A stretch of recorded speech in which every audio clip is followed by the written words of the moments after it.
അതെ ഗംഭീരാവും. അതെ വിഴിഞ്ഞമ്പോട്ട് മോദിജിയുടെ കാലത്താവുന്നേ മറ്റാർക്കും ഇത് പറയേണ്ട ആവശ്യമില്ല. ഒരു റോളുമില്ല. അവരൊക്കെ വേണ്ടെന്ന് തീരുമാനിച്ചതാ. 30 വർഷമായി വിഴിഞ്ഞത്തെ ജനങ്ങൾ കാത്തിരുന്നിട്ട് ഒരു BJP നരേന്ദ്രമോദി വന്നപ്പോ പരിപാടി സക്സസ് ആയി.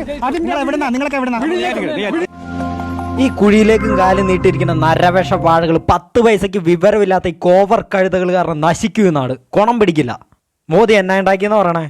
ഇവൻ്റെയൊക്കെ തലയിലെ കോവർ കഴുതകൾ പണി ഉണ്ടായതാണ് അവന്മാരൊക്കെ. 10 പൈസയ്ക്ക് വെളിവില്ലാത്ത വിവരദോഷികൾ, നരവാഴകൾ കുഴിയിലേക്ക് കാലം നീട്ടിരിക്കുക. എന്നാലും നാട് നന്നാവില്ല. അതാണ് ഇവന്മാരെയൊക്കെ ഉള്ളിലിരിപ്പ്. ഈ മതം, വർഗീയത, ജാതി എന്നും പറഞ്ഞുകൊണ്ട് കാല് നക്കി നടക്കണ ഇതുപോലുള്ള നരവാഴകളും കൊണ്ട് മുടിപ്പിക്കും നമ്മുടെ നാട്. ചവങ്ങൾ കേരളത്തിന് കടം കൊടുത്തതിനേക്കാളും ഇരട്ടി പൈസ കേരളം ഇട്ടിട്ടാണ് വിഴിഞ്ഞം വന്നത്.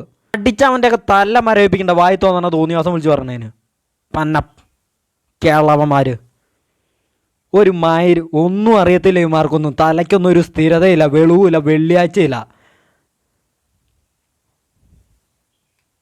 അതെങ്ങനെ ഉണ്ടായി, അതിന് വേണ്ടിയിട്ട് എത്ര പൈസ മുടക്കി, ആരും മുടക്കി, ഇതൊന്നും ഈ നരവാഴയ്ക്ക് അറിയില്ല.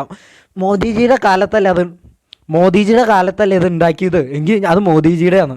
അതിൻ്റെയൊക്കെ തീർന്നു കെട്ടാനായിട്ട്.